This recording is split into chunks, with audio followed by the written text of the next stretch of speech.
at downtown Manhattan tonight, the tribute lights that mark 22 years since September 11th.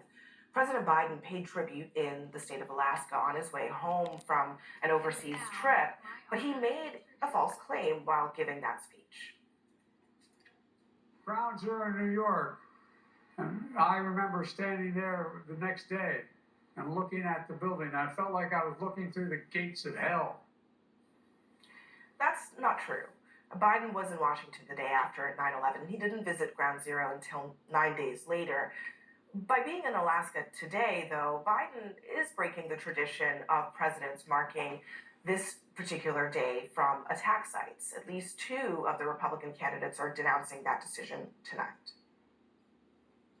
I was very disappointed that President Joe Biden was not at Ground Zero or the Pentagon or at Shanks today.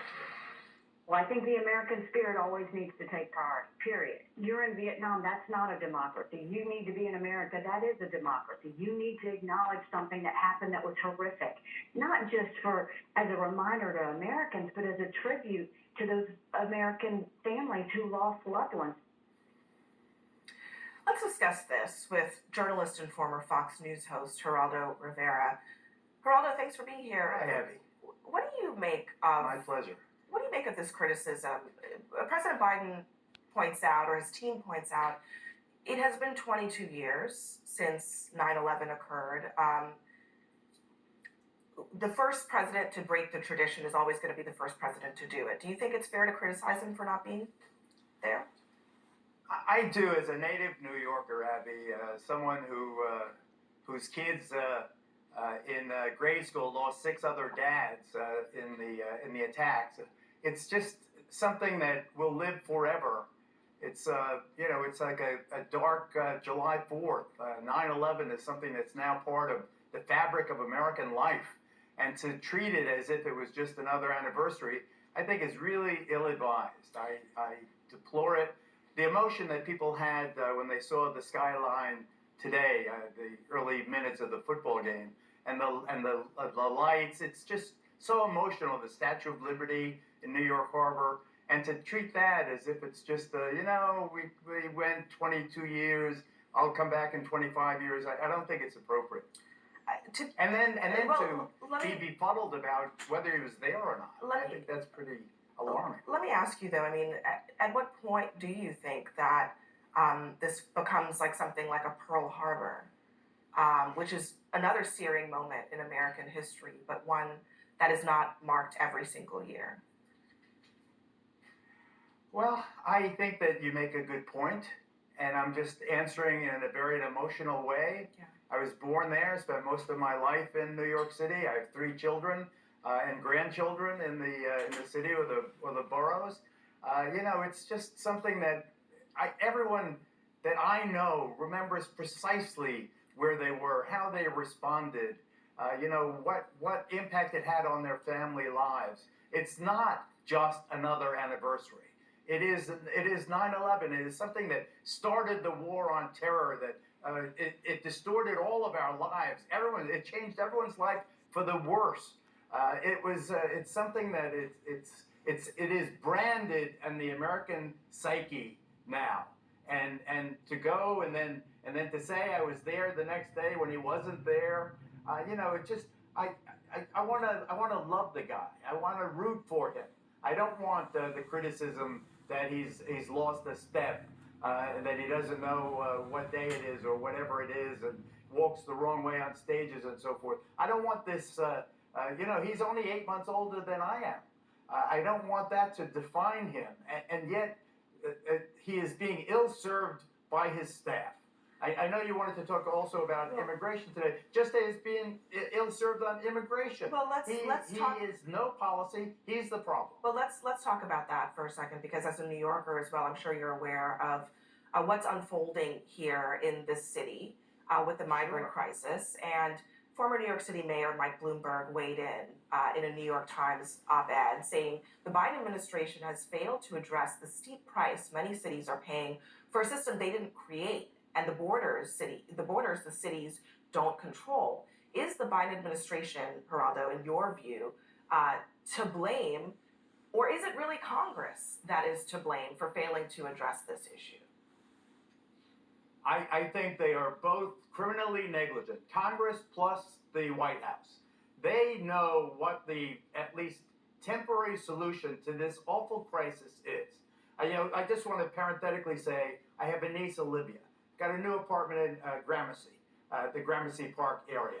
A very expensive for a 400 square foot apartment. She has to walk over Venezuelan immigrants to get into her new apartment. They make noise at night and so forth and so on. I'm 100% pro immigrants and pro immigration rights. But when you have a situation where, why are they on the sidewalk? Why aren't they working? It would be the simplest thing for Joe Biden to sit down, write an executive order. I understand that the asylum process is backlogged up to 7 or 8 years. I understand that these people come, they ask for asylum, then they wait 7 to 8 years. Then by then they have children, they have roots and all the rest of it. Let them work now. Why are they on the public dole? Why are they staying in hotels? Let them work. They want to work. They're ambitious. It's a legitimate question for sure. But let's take a step back here, because New York City now experiencing this migrant crisis is really a microcosm of what so many other cities have been dealing with for many years, and so many other immigrants have been dealing with. Maybe they're waiting years for work permits. There are a lot of people in this country who are still waiting years in the legal immigration process for a work permit. What do you say to those individuals and their families who say that, your daughter walking past Venezuelan migrants is spearheading a process that wasn't available to them? It seems like all of a sudden this becomes an issue because New York City suddenly is affected. I want the whole of the United States to have the same rule. If you have someone that asks for asylum, and under our laws we want to be compassionate, and they understand they're in a process now that's going to take all these years, let them work. I don't care if they're in Denver or Chicago or Miami or wherever they are. Let them work. Let them pay their own way. They want to. These are people who walk through the Darien Gap in Central America, between Colombia and Panama. They walk through all of Central America. They walk the length and breadth of Mexico to get here. They cross the Rio Grande. They are strong. They are ambitious. It's almost Darwinian. These are exactly the people. And look, you can't go to a if restaurant in New York without. I think if you ask the Biden administration, they would say, we of course want Congress to pass bills that allow people to get work permits. Congress won't do that, in part because Republicans refuse to do that. It seems... I say a pox on both their houses. I don't care about all of these details. I know for a fact that President Biden could, with an executive order, say, I'm going to fingerprint you, I'm going to take your picture, I'm going to, vet you to the extent I can, but that restaurant with the help wanted sign, you could go to work, you could wash dishes there. Lawn maintenance, fast food restaurants, out of the city, the poultry processing, the meat pack, let them work. Construction, let them work, let them pay their own way, get them off the streets. Yeah. They don't want to be on the streets. They don't want to be in a flea bag hotel. They want to start a life. Yeah, as you pointed out, they make this truly horrific journey here, not because they want to sit on the streets. I want to get you to respond to this, though. Here's what Vivek Ramaswamy, one of the Republican candidates, has said recently about what he would do when it comes to the children of undocumented immigrants who were born here in the United States. The family unit will be deported. As a family unit, we'll never separate families. There are legally contested questions under the 14th Amendment of whether the child of an illegal immigrant is indeed a child who enjoys birthright citizenship or not. As I pointed out too, Well, he has not read the 14th Amendment. Well, we have it there up on the screen for folks to see it. They are citizens of the United States, and he himself is a beneficiary of the 14th Amendment. But I think the broader point here is that he's saying this because it gets him purchase in the Republican Party. There is a market for this.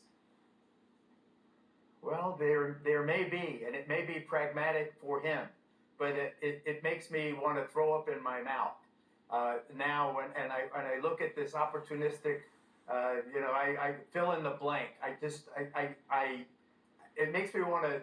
I cannot emphasize enough how hurtful that statement is, how ruthlessly pragmatic that statement, how appealing to the mob that statement is. These children born in this country, where the 14th Amendment to the United States Constitution is enshrined, it's part of all of our lives, these rights. These children are born here.